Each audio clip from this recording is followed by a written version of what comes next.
family. Welcome back to Dark Woke, your direct link to all things politics, comedy, and culture. I am your host, Janaya Future Khan, champ yapper and frequent nuisance in the activist and comedy worlds. Let's get dialed in. But just before we jump, Dark Woke is a self-funded, self-produced show. We're on Patreon/Dark Woke. I am so grateful for all the support and for you just taking the time to listen. Okay, we got to hop in. I saw it. I saw what the White House tweeted. They put a little crown on Donald Trump and he said, "Long live the king." And my immediate thought was, he is definitely not bottoming tonight. Do you know what I mean? Like, he's so, like, you have to be feeling yourself to put an image like that out. And can we just be honest? The level of extra, the drama, queen behavior, if we're actually just being straight up queen behavior. I was angry for the boys because I feel like King has become the only way that men can express some kind of love for each other. Like, you know what I mean? I see you, King. And he ruined that. It's over. It's done. And I know, right? There was all this hullabaloo. How much should we think about it? And the way that I thought about it is, you know, hyper focusing on this. It's like changing your shirt after shitting your pants. It's changing your shirt after shitting your pants. We can pay attention to it. It matters, but it's the shit that we actually have to take care of right now. And it's just part of it. This is just part of it. All of this it feels like one giant troll with very serious consequences.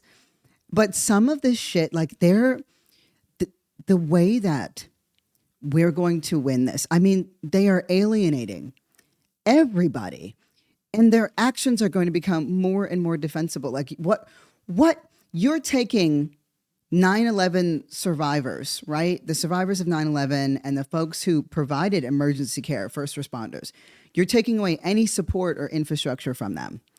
How is that smart? How is that useful? What does that do for you?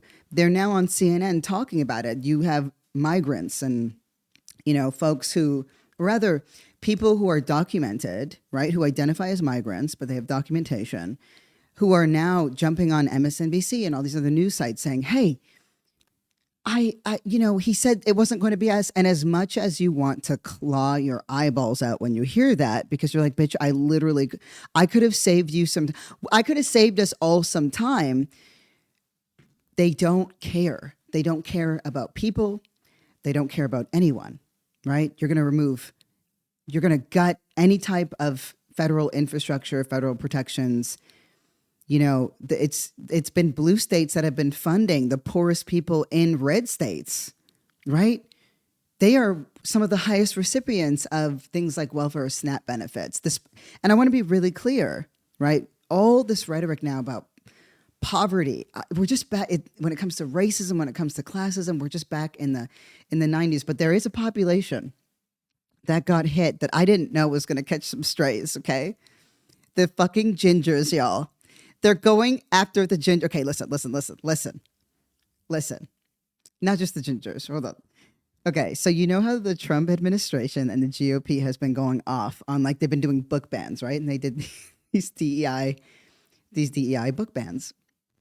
Well, apparently, it's not just for homos, trannies, and darkies, right? We're just, oh, no. Their book ban also includes the Freckled. Okay, so Julianne Moore, the famous actor who is a ginger, famously ginger, right? Okay, she has a children's book called Freckle-Faced Strawberry, okay? Freckle-Faced Strawberry. And it's a book all about, a little girl who dislikes her freckles and then learns to appreciate them when she realizes that she's different just like everyone else. So this book is on the ban list because it's been flagged as DEI related. And I'm just like, you know what? Come on, white people with freckles. Let's go. Welcome to the revolution. Yeah. Welcome to the resistance. It's your time too. And I'm like, let's also, while we're at it, like, let's get Let's get the Italians back. Let's get the Irish back. Let's just wrap them up because look, listen. Like maybe that's what Kendrick meant when he said wop wop wop wop wop. Like maybe that was one of the Easter eggs that we missed. Like the Italians, it's time. Okay, like they don't like you. Welcome. And you know what's so funny? I had this like weird thought when I was thinking of this. So I was like, how do I even know about these like little sub stories? Because there was a certain time in Americans' migration story, right? In America's migration story, where Italians and the Irish, right, and the list can go on, Poles, whatever, were not part of the of whiteness. They weren't allowed in, and that was when we were all living in the ghetto together, whatever, right? But I was like, when did I start learning about this? Like when with Irish folks, and I remember it was in high school. So I went to a Catholic high school, right? And um, there was the drama teacher who was very, very fey, right? Like tilt wrist fey.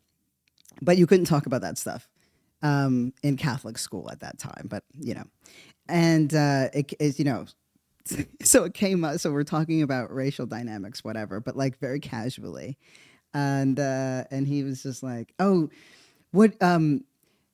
He goes, you don't know about the Irish? Like you couldn't tell that I was Irish?" And I said, "No, I didn't know." Like we had a huge Italian population because hello Catholics, right? But there's also going to be Irish folks in that school as well. And so he was like, "You didn't know I was Irish?" And I said, "No." And he's like, "You couldn't tell by these nigger lips?" I was just like, "Sir, I'm 14." Like, you know what I mean? Like, why are you? But it did get me curious. It did. I was like, I would like to know more about this thing. So, we learn. We live and we learn. We live and we learn. Um, I read this funny tweet though today that just like feels like it just captured this moment. So it's the year. This tweet was said the year is 2028.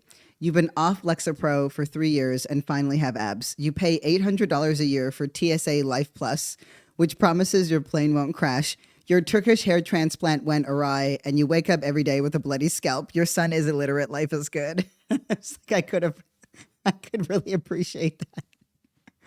Okay, now we have to. Okay, now we have to get into the news. But it's good shit, and I just want to say I just really appreciate you all being in this like journey with me, being on this journey with me. Well, we figure out the sort of message box of what's out there and what's needed. This is like typically I would go into like incubation mode and then you wouldn't hear from me for several years while I work it out. But I'm like, no, this is actually the opportune moment.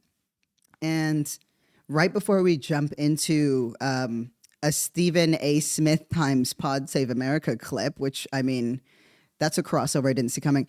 Do you remember a couple episodes back when I told you how I thought I sort of crashed John Stamos' house to catch up with Stacey Abrams, right? And I talked about the work that they're doing with Rewiring America, right? Where part of the work that she's overseen specifically has been putting better electrical infrastructure in poor people's homes, right? And this has benefited Black people, brown people, white people, just poor people's homes, right? And sorry if I'm a little bit breathless. My asthma's been acting up. I'm gonna handle it, but my asthma's been acting up. So she, it's just changing the quality of people's lives, right? Just think about it. When you come home and you're cold in the house, it's a terrible feeling. Or when you can't get hot water in a shower, right? Ugh. You want to lose it. And for other people, like it's, they did it in places like DeSoto in Georgia, where the median income, yearly income is like $21,000. So when you have an electric bill that's like 250 something, landlords don't want to upgrade their electrical whatever and what have you. That's a huge part of your salary. That's the difference between, your children getting lunch or you being able to pay to fix your car. There was one story that she was telling us about where there were oxygen tanks and the person, because the electrical was so inconsistent, in her home, she was an older woman, the oxygen tank that she needed, right? It was somehow it was connected to the I mean, shit, I feel like I could use that right now. But anyway, she couldn't move into other parts of her home because it was like it ran, using electricity, and that was the only sockets that worked in her home were in the living room, so she couldn't go anywhere else. And I just thought that's so unacceptable. This is a country that has more money in it than any other country in the world, so it claims. It's certainly still one of the superpowers, if not the number one. But that's where we're at. And so guess what? Remember how I told you these fucking awful, awful people, this administration is showing their whole fucking hand. They're showing their whole fucking axe. They don't care. Guess what? I came across them attacking now. So I, just like many of you, right? Unless you've been following her work really closely, Stacey Abrams has kind of just been keeping to herself, just doing this work or whatever. So imagine my surprise when I see libs of TikTok posting, right? That fucking witch. The thing is, these people are so fucking stupid. And this is not me just talking, right? I mean, like, they're dumb. Like Chaya Raychak, who is libs of TikTok, who spends all of her time reposting different, content primarily on queer and trans issues, but lately she's spread out to DEI. I mean, she's such a fucking cunt. But but she's got no brain cells. Like, it's not a thing where it's like, I gotcha, or I could get into a debate with you, because there's nothing going on there. She just, I mean, Taylor Lorenz, exposed how unthinking and unintelligent she is. So anyway, she's posting about Stacey Abrams, and I'm like, why are you posting about Stacey Abrams? So there she is. And then of course, Elon Musk weighs in. So this is what she said, right? This is what libs of TikTok said. Stacey Abrams scam uncovered by DOGE, right? Question mark, exclamation mark. Fucking idiot. Anyway, so DOGE found $2 billion in taxpayer dollars designated for a fledgling nonprofit called Power Forward Communities, which has close ties to Democrat Stacey Abrams. Power Forward Communities was only a few months old with just $100 in the bank when it received the $2 billion grant in 2024. And remember that everything that they say and everything that they cite is a fucking lie, just a straight up lie, right? So on their website, they listed partnerships with two other nonprofits, both founded by Stacey Abrams. Abrams also serves as senior counsel for Rewiring America. So that's the work that I just cited, right? An organization that leads a coalition of groups, including Power Forward Communities. It's the source is from some bullshit fucking right-wing blog. So I was like, there's obviously a reason why this is happening. They must have found out about our work. So why is DOGE... libs of, because remember, they all work together, that disinformation pipeline. Some ragtag fucking blog or some loser, right, named fucking Cat Turd or something, and that's an actual person with a huge following. Unlike that people like Musk and, oh God, they just all follow each other. And they all just like, they're just such a bunch of dick suckers. I just can't even, and not even the fun kind, like, ugh. Anyway, so that's how the disinformation platform works, right? That pipeline. So Stacey Abrams accused, and completely rightfully, DOGE of wreaking havoc, right? So she was like, this is what they're doing. So Stacey Abrams put out a tweet that said, Trump and Musk are defying court orders, undermining our democracy. DOGE operatives are wreaking havoc in federal agencies, ignoring legal checks and balances. On last week's assembly required, we dissected Musk's infiltration of the Treasury and the perilous path ahead if the courts can't rein them in. That's it. So that's what she said. And then the next day, the GOP, right? So that she said that on the 18th. On the 19th, the GOP, like the official GOP Republican account, says DOGE finds $2 billion in taxpayer funds earmarked for Stacey Abrams-linked group. Do you remember how we talked about, like literally on yesterday's episode, I think, or the day before, right? We talked about why Elon Musk wanted access to Treasury, right? And to our tax information. This is why. Anybody that publicly criticizes DOGE, Elon Musk, the Trump administration, anybody else is going to, they are now going to use that information as a tool. We have to ignore it. And I want to be clear. One of the easiest ways, right, and one of the most used ways to discredit Black people or Black entities, Black movements, is the accusation of fiduciary irresponsibility, right? So they're not responsible with money. This goes back to when Edgar Hoover was a fucking young person before the fucking FBI and CIA had even formed, trying to figure out how to stop Marcus Garvey's UNIA movement that was growing throughout America. You want to know how we got Malcolm X? It's because his parents were Garveyites. They were part of the UNIA, and that is not often written about because of, I don't know why they didn't. I mean, I guess it makes sense. Like Alex Haley and Malcolm X just wanted to get into the meat of the story, but that's where it was foundational. That's why his father was murdered under suspicious circumstances, right? So they couldn't get Marcus Garvey on anything because he wasn't breaking any laws, right? And he wasn't an American citizen. He's Jamaican and he's powerful and he's traveling all around the Caribbean. So he's really trying to build this Pan-African movement. But the way that he could get him was on the donations.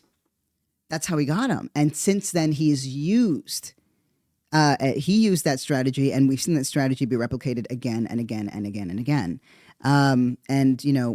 Whenever it happens, this like little book of mine comes out. It'll be next year. I keep saying whenever, but it's because it took me to the edge where I still live. So one more round of edits. But anyway, did you see how I had to gather myself? Anyway. That's what they do, right? That's what they do, and that's how they do it. So, actually, I should have actually just pulled this up on the screen. There we go, right? So here we go. There's Stacey Abrams, right? And there's that tweet of hers, and that's it. That's all it took. All it took was her saying something. Who knows how many people actually even engaged in that, right? Although Stacey Abrams is absolutely the shit, but that's the point. This is what it's used for. That's why they want access to her information. And as long as they can keep, there is a reason why the entire GOP is aligned in eliminating any kind of Black voice, right? Because once that Black liberation theory becomes at the forefront, right? That's when you see mass mobilization across the country. That's what it looks like. And that's why this is happening. So, in like 2 days, we now understand exactly why this guy wanted access to that information. They're doing good fucking work, Rewiring America, and, with Stacey Abrams' work, specifically, on her, sorry, I'm doing this like live, you know what I mean? I'm like processing while we talk, but like, it's the framing, right? The framing of it. She's sneaking billions from taxpayers. This is what the fuck tax dollars are supposed to be for. Do you know what I mean? Servicing us, our society. It's just like, it's so fucking gross. And this idea that DOGE is cleaning up house, this shit pisses me off. Like, this is the type of shit that really, they just know that MAGA will eat it up. And they also know that liberals get really fucking gun shy when these accusations start coming out. I want to see, as we change, right, loyalty across the left, like real fucking loyalty, due diligence. Because, with BLM, I'll be the first to say, at that point when the accusations being leveled, I wasn't part of BLM's leadership anymore. Yeah, it failed. The leadership failed. But so did the community, right? And I will always focus on the leadership more as a, quote, leader myself, not even in that particular movement, but somebody who has some sort of small slice of influence, but also somebody who's good at the gab. And for me, anytime that anybody who said Black Lives Matter, anyone who put a sign up or anything else, there was an obligation to give people the inside information that they needed to defend that movement and their position. We've all evolved now. You know that is a direct reason why I am here, doing what I'm doing. But listen, right? So like this was in Vanity Fair. I have this on my phone because I I forgot to pull it up on the thing, but Trump's FBI poised to focus counter-terror strategy on this is a direct quote, things like BLM and Antifa, right? These are two groups you haven't heard of in how many years? They understand what the threat is, what the most direct threat to their ideology is, right? So according to current and former officials in the Bureau and other national security offices, the shift will jeopardize years of progress combating violent white nationalism. Yeah, because violent white nationalism benefits them. Being an anti-fascist, right, and or black-led or black-centered or pillar in any movement structure, they know is like will lend to the immediate demise of their movement. And this is so much. I mean, this is so far beyond identitarianism. So because I can't stand that shit. I can't stand that shit where we've done where it's, oh, well, you can't talk if you haven't had this personal experience. Shut up. Shut the fuck up. Everybody with any kind of expertise needs to be at a fucking table. We all need to be working this shit out. I'm so done with that. I'm so fucking done with that. If you haven't had this experience, you can't speak. I don't know. No.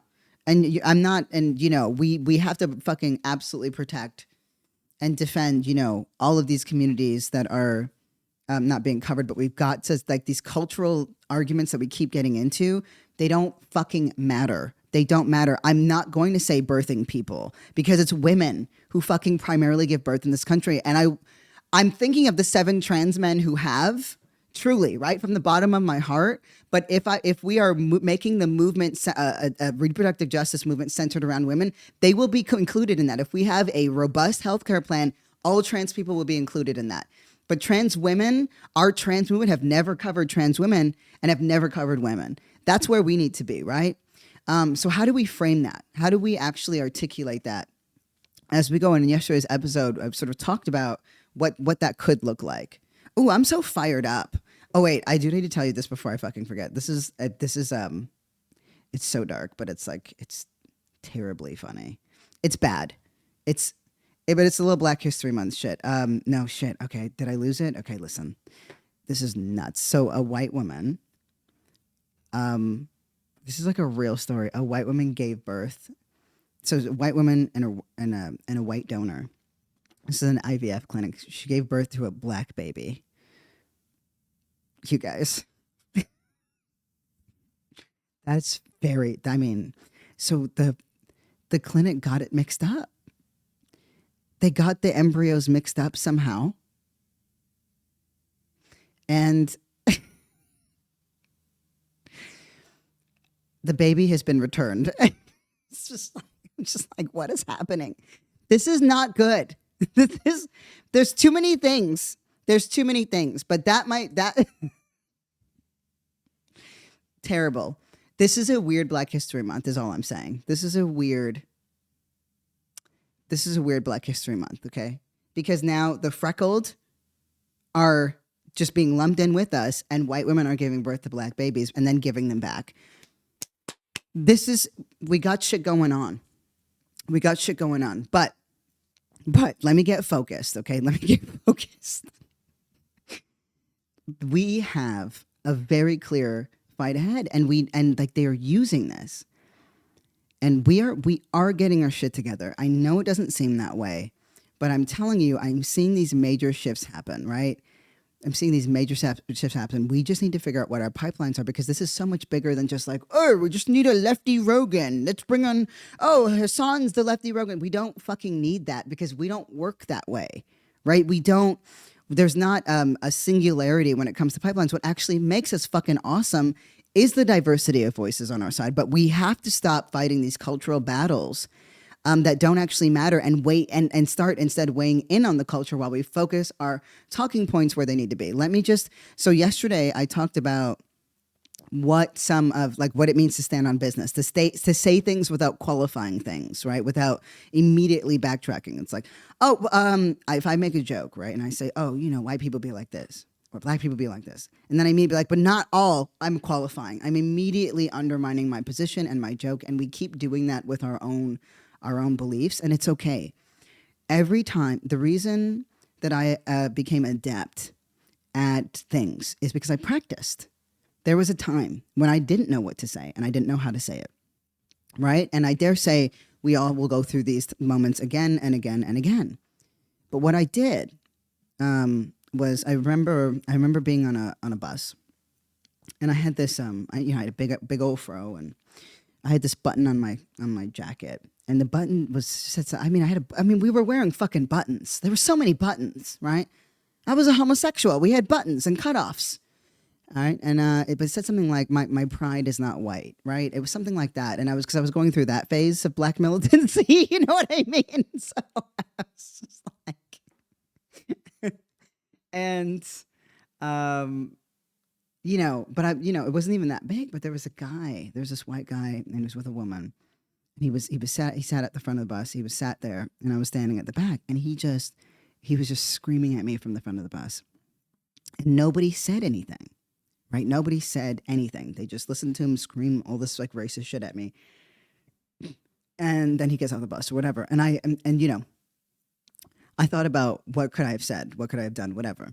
And there are certain situations where there isn't something to be said or to be done necessarily. All I knew was if he stepped to me, I was going to beat his ass. Like I had already thought through how I was going to do it. And by then I already had, I was, got my fucking blue shorts and Muay Thai, I'm a competitive fighter. I'm like, I'm not concerned. But for other times, right, you have to practice. Sometimes the only thing you know how to say is no, or that's not okay. And that's enough.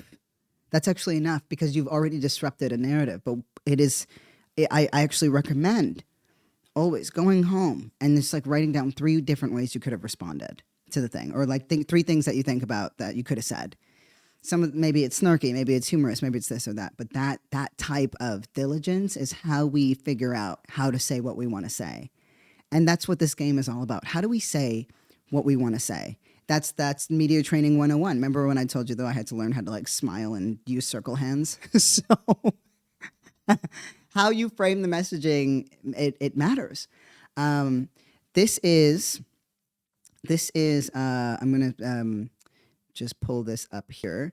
So I like this clip in terms of just standing on business and how, and it ties into how they are losing people. They're losing people on the right.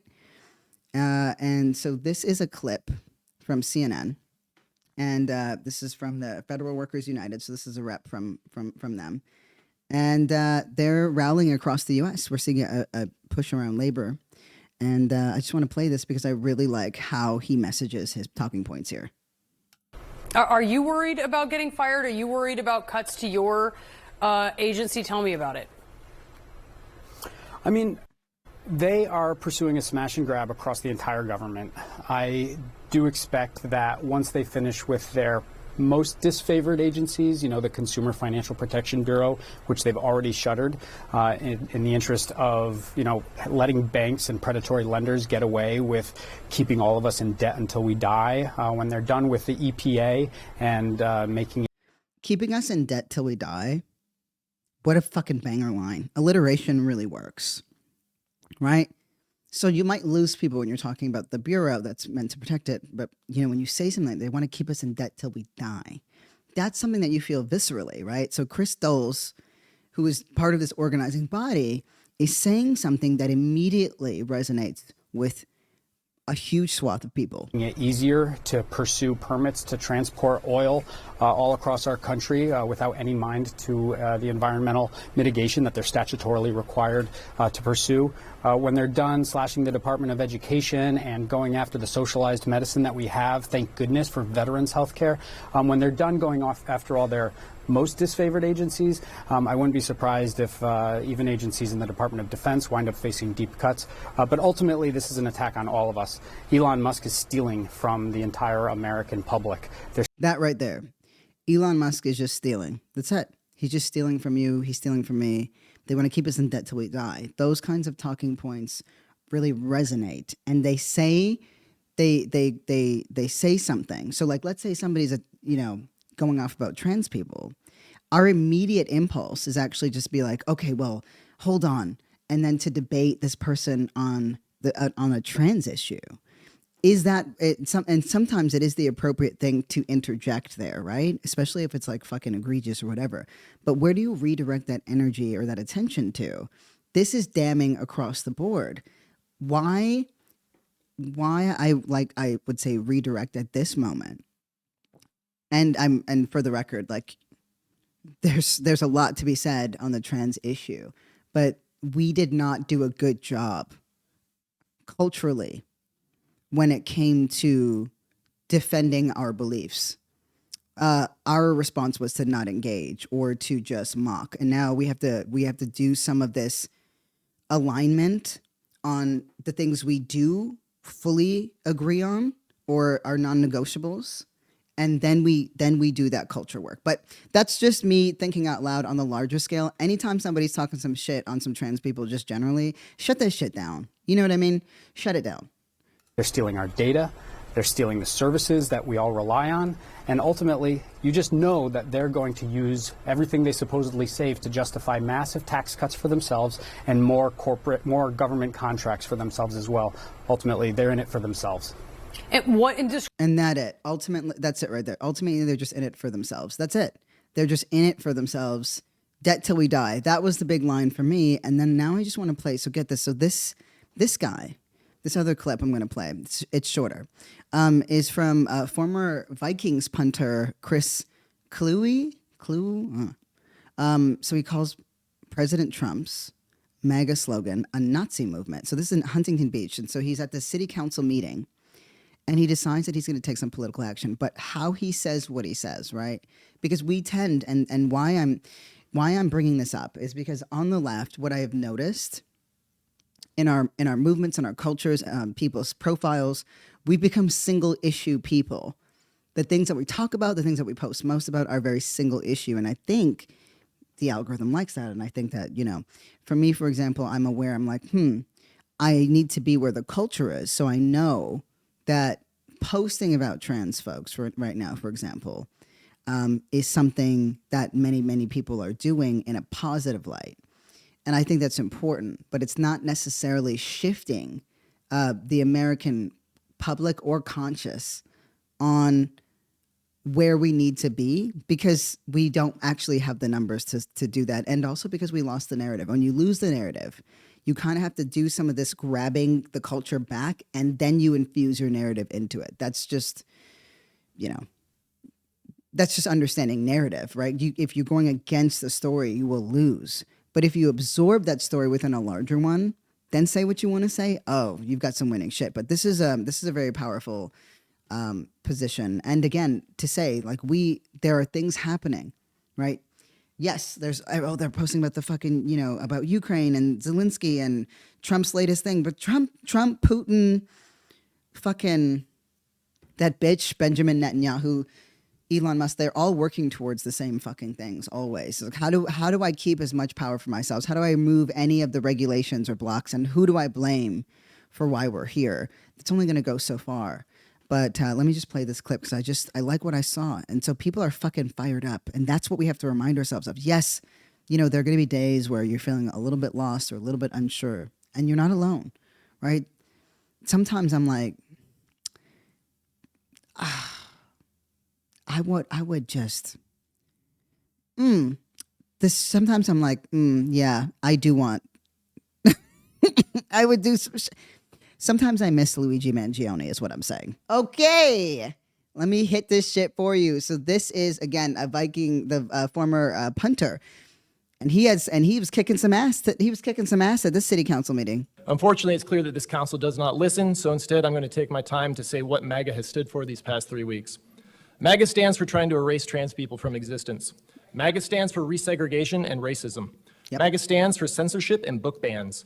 MAGA stands for firing air traffic controllers while... So you'll notice here, right? So in the first clip, there's a person who's talking about these higher level things.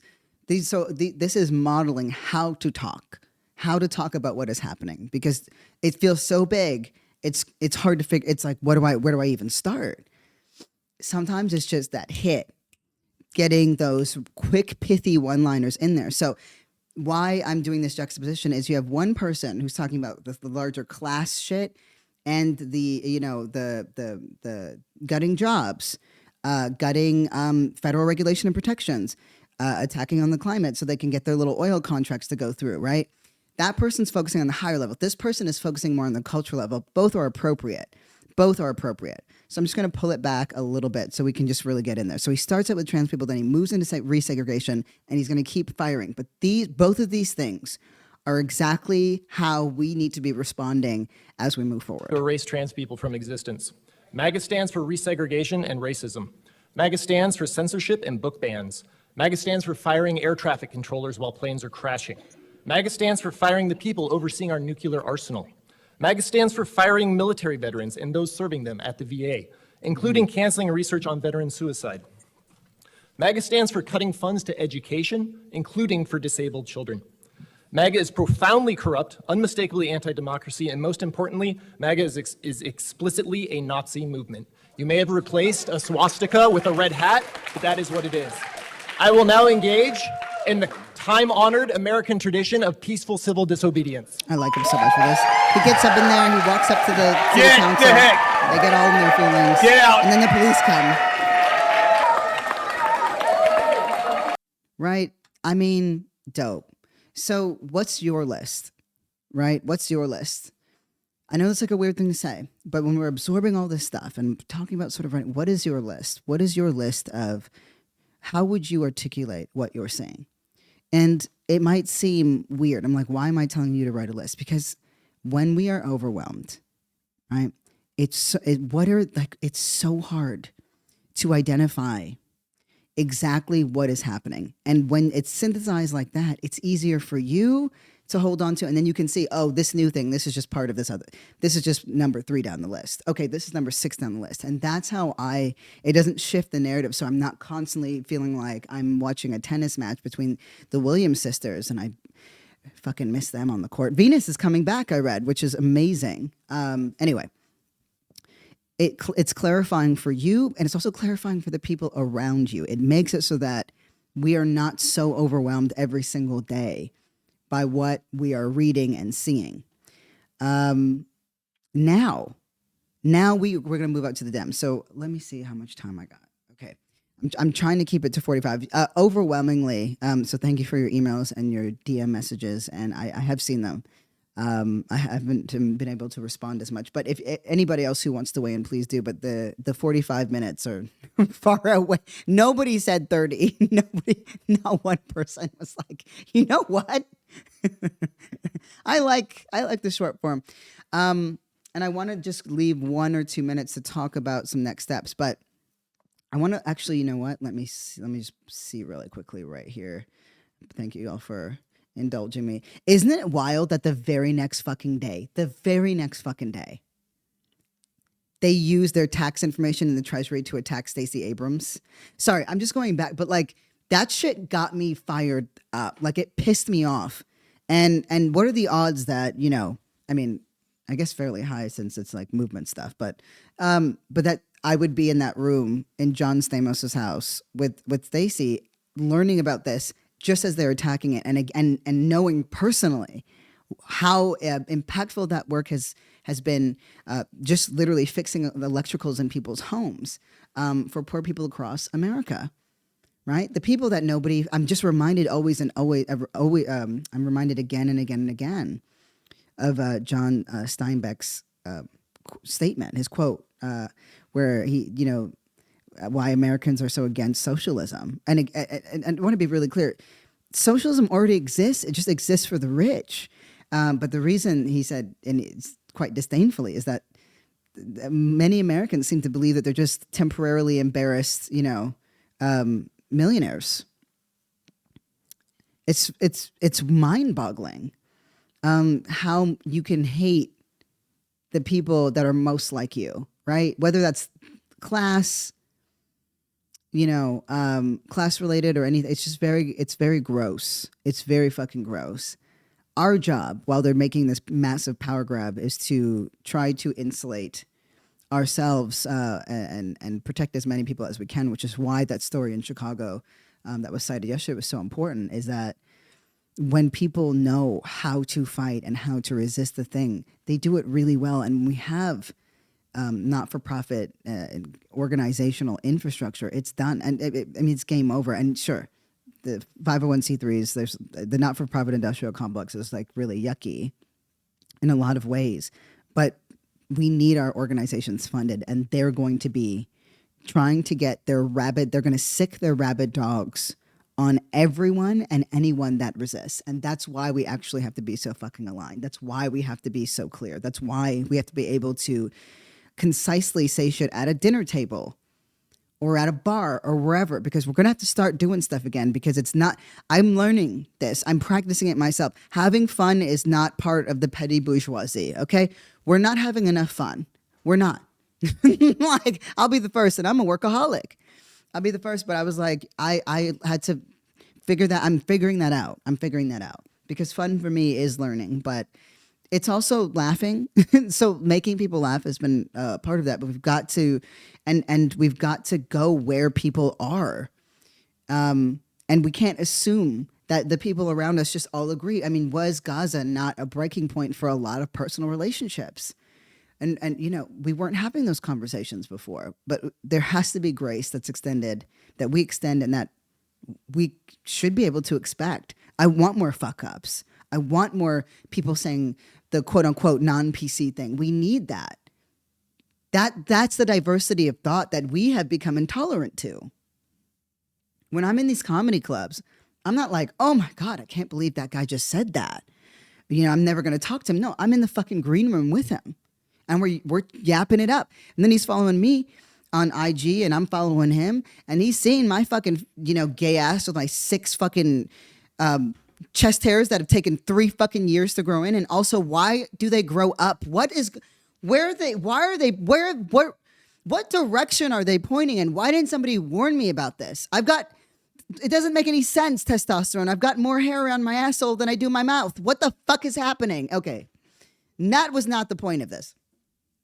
I'm going to keep this. There's a couple more clips that I have, but I think I'm actually going to put them in the back pocket because,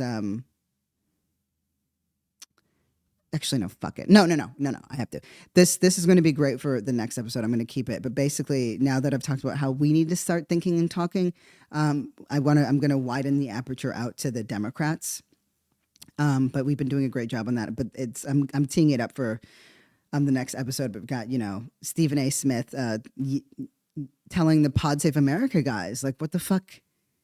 What's up? Like, why the message box isn't working? And then Pete Buttigieg, who I think has been doing a fucking phenomenal job. Put that faggot in office. Let's go. Like, let's fucking go.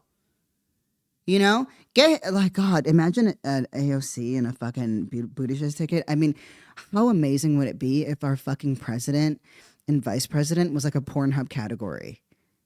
Fuck yeah. Right? Okay. This is, I wanted to take a couple of minutes though, because I do want to try to keep it to like 45, because, you know, left to my own devices, this would be an hour a day. Does anybody want that? I'm yapping way too fucking much, but so typically I would do an interview tomorrow, but what I've decided, I need to put more time and energy into figuring out how to make this platform bigger and more and monetizable. Because I am a person that's just like, if you build it, they will come. But that's not true for homosexuals. That's just like, it's not true for the left. Like, there has to be more. And it's my job to figure that out. And one of those things, like, I've been doing a lot of research on podcasts, and one of the things I'm going to do. So Pink Fox is going to be coming on, but I actually want to do an in-person interview. And so I want to figure, I got a studio lined up, already, but you got to book it, and that shit costs. But it's better. It feels better. And I think you can sink into the conversation more. She's a great fucking comedian. She's a black trans woman. Super smart, insanely funny, and has worked directly with Chappelle. And, that's a conversation we've had. So, but that is, I'm going to have to move that into next week. And so there might not be an episode, the interview episode out tomorrow. And no, not might. There's not going to be, but that's a shift that I'm going to make, because I'm noticing that that's one of the ways that these things can really grow out. But if any of you have thoughts too on like improvements, do let me know, because I'm really, as challenging as this is, I'm really fucking enjoying this. Like even just getting feedback from you all. Hey, yeah, I'm enjoying the 45-minute, layout. That's because I hate how not close I feel to you all sometimes. Like it really bothers me. I'm used to the lives. And that's another thing I might shift, where it's like, I have been running this through, just to give you a little understanding of, through OBS software, which is great. But I'm just like, maybe I should be like, while doing this simultaneously, doing this on Twitch or doing this on YouTube Live. So, that there's a place that you could find me. I just gotta, I'm working it all out. So if you have any suggestions or any thoughts, I'm all for it. I fucking love it. Oh, let me play that question. Shit. Here we go. I've been yapping too much. Anyway, I'm soliciting your insights because I trust you all, and you already know that there's a Substack coming. But once that Twitch infrastructure is set up, for example, creating that sort of that Discord and that area that we can just grow. I want us to hit some sort of critical mass in the next few years. So that means more, but also very strategically on the visuals, on the cultural components. Because right now, for example, Candace Owens is using the Justin Baldoni Blake Lively conflict to like streamline people into alt-right content, and now she's doing a whole fucking thing. And on the next episode, we are going to spend some time specifically on the anti-trans language, legislation, and the fight, and how to actually push back against that, but also just in talking about what the measurable impact has been. But she's been doing this whole fucking thing right now on how Emmanuel Macron, the president of France, about to be the former, but anyway, his wife is how she's a transgender woman, and she's literally fucking not. This is some bullshit that's been debunked, but she spent hours on it. And so there is a massive subset of white women and people in general, but there's a lot of her following are women who are drawn to the gossip celebrity stuff, but also just like the gossip of like, oh, it's the speculation, right?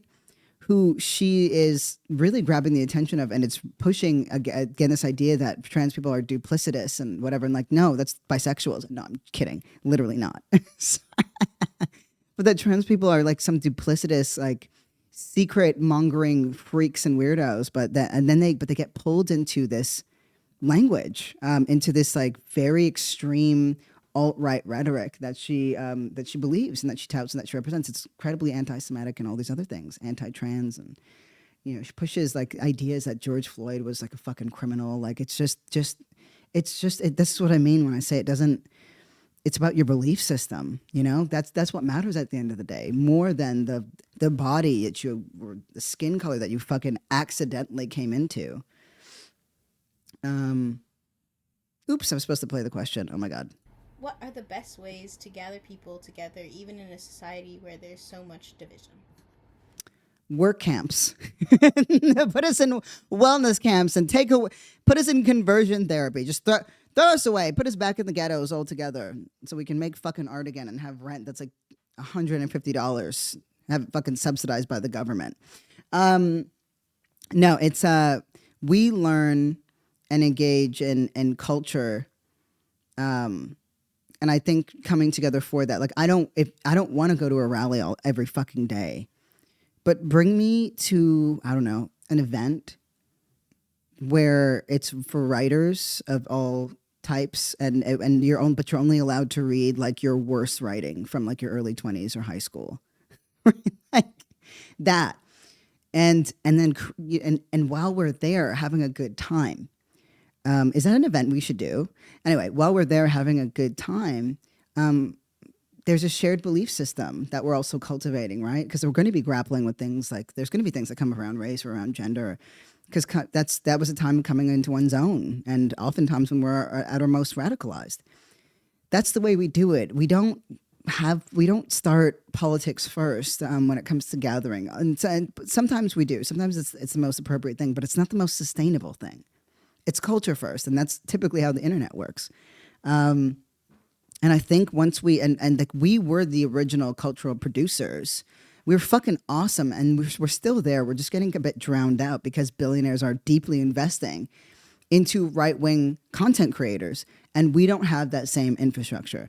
But we are a groundswell. That's what we're fucking good at. I still remember when Bernie Sanders and AOC, those folks, they run with people with small donations. So my job is to figure out all the ways to build the platform out as a resource for all of us, as a resource for the folks who don't know we exist yet. And I have to be a hoe on content. That's really, it's just like, but I understand now, because the first thing that we say is, what is my best contribution right now? Sometimes it's not the hammer over the head, right? It's that lighter thing that makes people like, why creating an environment somebody would want to come back to. Those good feelings, and not like what Hakeem said the other day. Hakeem Jeffrey is a fucking idiot. Randomly, I just say now, shut up, Hakeem. So feel free to take that. It's okay. Shut up, Hakeem. Shut the hell up. Anyway. Oh, look, I'm fucking at 50 minutes now. All right, I'm going to play this music. Oh my God. What is wrong with me? I'm going to try to get an episode out tomorrow.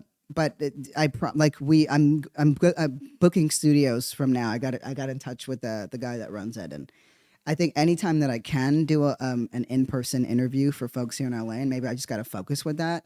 That's what I should do, because that's one of the best ways to get that word out there. It's better than me just yapping directly into a camera, and that's where humor really comes out as well.